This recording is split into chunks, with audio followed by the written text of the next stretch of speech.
Hello guys.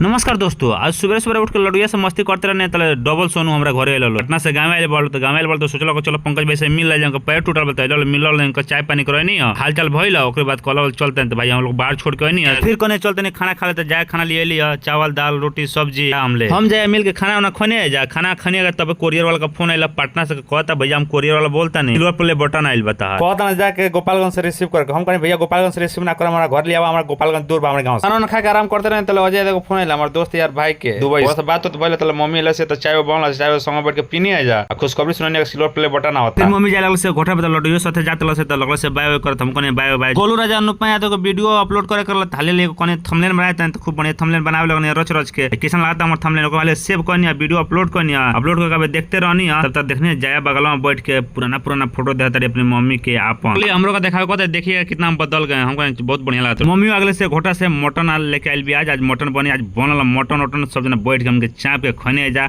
आज पवन भाई नहीं खन पवन भाई गोल बना प्रोग्राम में पवन भाई खातिर रखा गल पवन भाई सुबेरे खोया हमनी को चाप के खने जाया तो चूस चूस के खोलिया। बात तो वीडियो पसंद आता तो फॉलो भी कर दी।